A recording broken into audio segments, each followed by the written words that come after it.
Bem-vindos ao canal Sejam Santos, onde vamos explorar a vida e as obras dos santos mais inspiradores da história da Igreja Católica.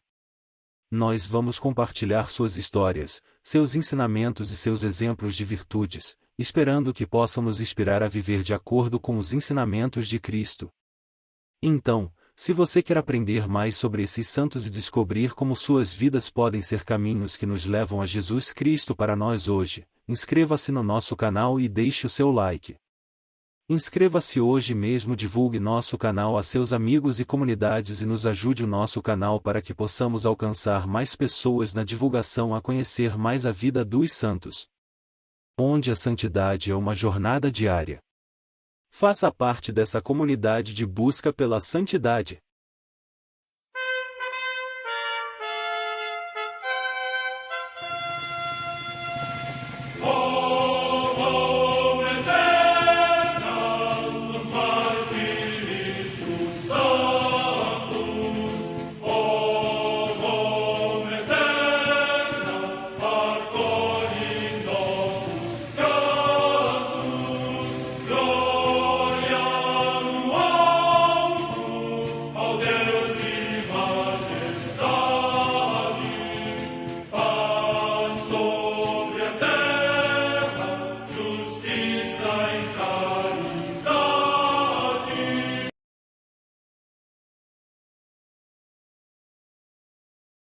Ler a vida dos santos desperta em nós o desejo de seguir a Cristo.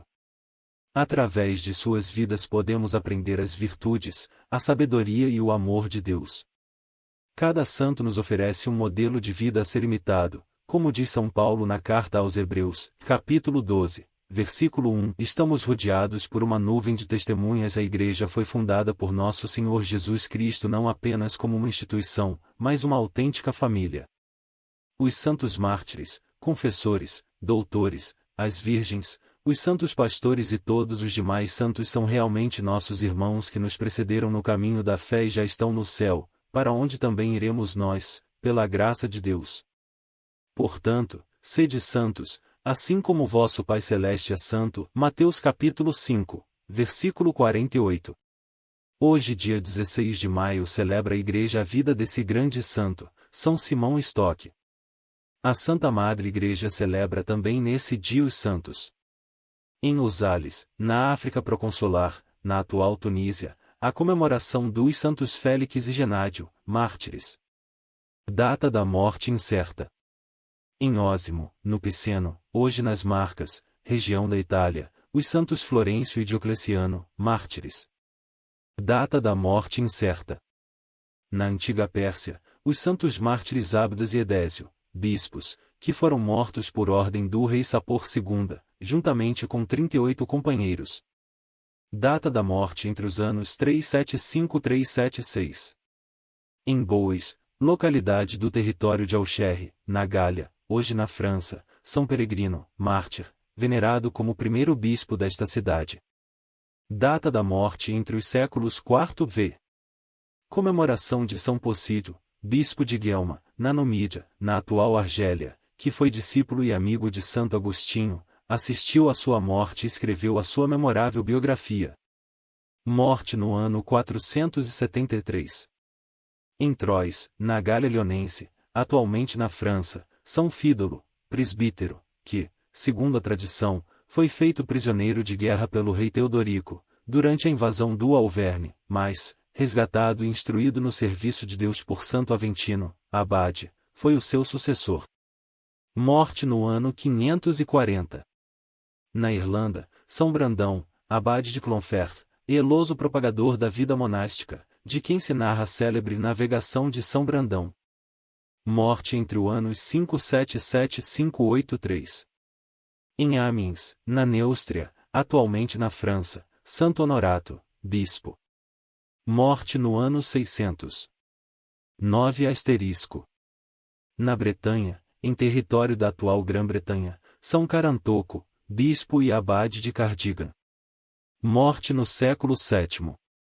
Na Palestina, a paixão de 44 santos monges, que, no tempo do imperador Heráclio, foram massacrados pelos sarracenos que assaltaram o seu mosteiro de São Sabas. Morte no ano 614. Em Toulouse, na Aquitânia, na atual França, São Germério, bispo, que se empenhou em divulgar o culto de São Saturnino e visitar assiduamente o povo que lhe foi confiado. Morte no século VII. Em Gubbio, na Úmbria, região da Itália, Santo Ubaldo, bispo, que trabalhou diligentemente para renovar a vida comunitária dos clérigos. Morte no ano 1160. Enfermo, no Piceno, hoje nas Marcas, região da Itália, Santo Adão, abade do mosteiro de São Sabino. Morte no ano 1210. Em Janovo, junto a Pins, nas margens do rio Pripja, na Polônia, Santo André Bobola, presbítero da Companhia de Jesus, que foi zeloso promotor da unidade dos cristãos, até que, arrebatado por soldados, de bom grado deu o supremo testemunho da fé com o derramamento do seu sangue. Morte no ano 1657. Perto de Munique, cidade da Baviera, na Alemanha, o beato Miguel Wozniak, presbítero e mártir, que foi deportado da Polônia, ocupada por um regime hostil à dignidade humana e à religião, para o campo de concentração de Dachau e, depois de cruéis torturas, partiu para a glória celeste. Morte no ano 1942. Em Drobobiche, na Ucrânia, o beato Vital Vladimiro Bajrak, presbítero da Ordem de São Josafá e mártir, que, perante os perseguidores da religião, pelo combate da fé alcançou o fruto da vida eterna. Morte no ano 1946. Ilustre membro do profético filão iniciado pelo profeta Elias, recebeu das mãos de Maria o escapulário do Carmo, prenunciando um período de glória para a devoção mariana e para a Santa Igreja. Quanta sabedoria encerram as palavras de Cícero, quando afirma ser a história testemunha do tempo, luz da verdade, vida da memória, mestra da vida, mensageira do passado. Elas se aplicam de modo especial aos grandes personagens, mas sobretudo se foram santos, pois a lembrança do caminho de virtude por eles percorrido no passado ilumina o presente e projeta uma luz para o futuro. Um filão de profética devoção mariana. Elias, o tesbita, é uma dessas figuras paradigmáticas. Nascido no ano 900 a.C., ele aparece de forma abrupta na história do reino de Israel, e já com um brilho prodigioso, e suas palavras queimavam como uma tocha ardente. Elias, o profeta, levantou-se logo como um fogo. Tendo consumido sua existência no zelo pelo Senhor, Deus dos exércitos, ungiu Eliseu como seu continuador, sendo depois arrebatado num carro de fogo com cavalos de fogo e subiu ao céu num turbilhão. Ele ainda não morreu, segundo consagrada tradição na Igreja Católica, e antes da segunda vinda de Cristo, próxima do grande e terrível julgamento final, Elias deverá retornar. Entre seus feitos admiráveis está a terrível seca por ele imposta a Israel por suas infidelidades e a volta da chuva, prenunciada pela pequena nuvem do tamanho da palma da mão que vislumbrara do alto do Monte Carmelo. Ela é tida por muitos exegetas como pré-figura de Maria Santíssima. Naquela região rochosa, Elias e seus discípulos deram início a um filão de profética devoção a Nossa Senhora, que atingiu seu apogeu no Novo Testamento. Ele constitui, portanto, uma espécie de ponte, desde o início da devoção a Maria Santíssima, séculos antes de ela ter nascido, até seus últimos devotos, no fim do mundo. Com o decorrer dos anos, surgiram dentre os seguidores do tesbita grupos de eremitas que ali, na Palestina, dariam origem aos primórdios da Ordem do Carmo. Quando ela se trasladou para a Europa, no século XIII, um dos primeiros reinos a recebê-la foi o da Inglaterra, que lhe brindou com um de seus membros mais ilustres, São Simão Stock. Consagrado a Maria no seio materno. Filho de nobre família de barões ingleses, nasceu ele em 1164, no castelo de Hertford, condado de Kent, do qual seu pai era governador. Complicações durante a gestação, decorrentes da robusta compleição do nascituro, faziam temer a perda da vida materna na hora de seu nascimento. Não obstante, a piedosa baronesa consagrou o menino a Nossa Senhora e ele veio ao mundo sem maiores dificuldades. E, desde o berço, Simão teve pela Mãe de Deus a mais terna devoção. Em sinal de gratidão, costumava a mãe, antes de amamentá-lo, renovar seu oferecimento rezando de joelhos uma Ave Maria. Quando se esquecia, por distração, o bebê se recusava a alimentar-se. Conta-se que o menino se abstinha do leite materno aos sábados e vésperas das festas marianas, e que para apaziguá-lo em qualquer mal-estar bastava apresentar-lhe uma imagem da Virgem Maria. Dotado de rara inteligência, antes de completar 1 ano sabia a Ave Maria e aprendeu a ler tão logo começou a falar. Seguindo o exemplo dos pais, começou muito cedo a recitar o pequeno ofício à Santíssima Virgem, costume que nunca abandonou. Com 6 anos compreendia o latim e, abrasado de amor, rezava os salmos várias vezes por dia, ajoelhado, por respeito à palavra de Deus. Crescimento em ciência e virtude. Sentindo-se incapaz de orientar os estudos de um filho tão precoce, depois de guiá-lo nas primeiras letras, seu pai o levou para Oxford, onde ele foi sábio na idade em que as crianças começam a estudar.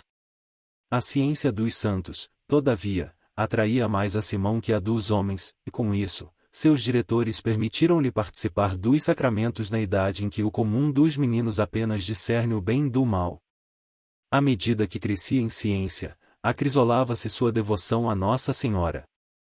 Aos 12 anos, lendo um tratado da Imaculada Conceição, 7 séculos antes da proclamação do dogma, sentiu um tal arroubo de amor que, movido pelo desejo de ter alguma semelhança com a mais pura das virgens, a quem sempre tomou como sua mãe, consagrou a Deus sua virgindade. A delicadeza de sua consciência e o temor de manchar sua pureza ajudaram-no a evitar até o que aparentava ser pecado. E sua ascese o fazia fugir da vigilância paterna para, por penitência, tomar como ração diária ervas cruas, salada de legumes e frutas silvestres, com pão e água. Tudo isso despertou enorme inveja em seu irmão mais velho que, a despeito dos conselhos paternos, levava uma vida dissoluta e mundana. A santidade do jovem Simão lhe era, pois, uma constante censura. Inicialmente, armava ciladas à sua inocência, seguidas de debiques à sua piedade, para depois passar à perseguição aberta, com calúnias e maus-tratos. Longo período de solidão. Temendo cair nas seduções do mundo e movido por uma moção interior da graça, em seus curtos 12 anos Simão decidiu abraçar a solidão, refugiando-se numa vasta floresta vizinha a Oxford. Encontrou ali uma árvore de dimensões extraordinárias com uma ampla cavidade no tronco e nela improvisou uma cela. Um crucifixo e uma imagem de Nossa Senhora, únicos objetos que trouxera consigo, serviram de adorno para a sóbria moradia. Como alimento recolhia ervas, raízes amargas e frutos silvestres. Em meio a consolações, começava para Simão uma nova via, de tentações e provas. O demônio provocava-lhe escrúpulos, temores e cruéis remorsos por pecados que nunca cometera. Para vencê-los, intensificava suas austeridades e orações, e com a ajuda da Santíssima Virgem, sempre saía vencedor. Afirmam alguns autores que os anjos se recreavam em sua companhia e amenizavam com sua presença os horrores de seu isolamento. Célere passava o tempo. Muito favorecido por graças especiais, recebeu uma visita de Nossa Senhora, que lhe manifestou o contentamento de Deus pelos 20 anos de vida solitária já decorridos. A seguir lhe revelou que fora escolhido para unir-se à Ordem do Carmo quando esta viesse da Terra Santa para a Inglaterra, porém enfrentaria as contradições de que ela seria objeto sob sua direção. Entrada na Ordem do Carmo. A fim de se preparar melhor para estes futuros acontecimentos, Simão regressou a Oxford para completar os estudos de teologia e receber o ministério sacerdotal. Sem embargo, os planos de Deus não se regem segundo os ritmos humanos. Os primeiros carmelitas ainda tardariam 15 anos para pisar em solo inglês. Nesse ínterim, voltará nosso santo à vida solitária e, para aumentar sua perplexidade, em 1207 o reino da Inglaterra caía em um funesto interdito papal. As desavenças entre o rei João Sem Terra e o Papa Inocêncio III, a propósito da nomeação do novo arcebispo de Cantuária, intensificaram-se a ponto de obrigar o pontífice a tão drástica determinação. Em 1212 chegam à Inglaterra, por fim, os primeiros religiosos provenientes do Monte Carmelo. Ao receber tão alvissareira notícia, anunciada pela própria Santíssima Virgem, Simão se apressa a juntar-se a eles, que haviam recebido o encargo de dar início à fundação de mosteiros na ilha. O interdito papal, contudo, o impede. Esperando dias melhores, os religiosos se retiram a um bosque em Aylesford, propriedade de um frade carmelita de origem inglesa, e começam a viver como anacoretas. Ali o noviço recebe o hábito carmelitano das mãos do bem-aventurado Alain, então prior da pequena comunidade. Conhecendo este superior os raros talentos de nosso santo, ordena-lhe regressar a Oxford e doutorar-se em teologia, malgrado sua repugnância pelos ambientes mundanos que seria obrigado a frequentar. O religioso obedece, mas, uma vez obtido o título, aproveita a circunstância favorável oferecida pela fundação de um eremitério carmelitano nas proximidades de Norwich para retornar à vida solitária, junto com outros religiosos vindos da Palestina. Primeiros obstáculos a vencer. Passo a passo, as profecias de Nossa Senhora vão se cumprindo. São Brocardo, segundo superior ocidental da Ordem, conhecendo as maravilhas da graça operadas entre os solitários de Norwich, especialmente em favor de Simão, quis tê-lo como coadjutor, e no capítulo geral de 1215 o nomeia vigário-geral para toda a Europa, onde as casas se haviam multiplicado em pouquíssimo tempo. Devido ao bem enorme feito à Igreja, o pai da inveja insufla tremenda perseguição contra a ordem, e animadas por falso zelo, algumas personalidades tentam suprimi-la, sob o pretexto de estar contrariando os ditames do Quarto Concílio de Latrão. Vigilante, Simão une todo o Carmelo em oração e recorre ao Papa Honório III. O pontífice envia 2 comissários para se informarem da situação em loco, mas estes se deixam seduzir pelos opositores.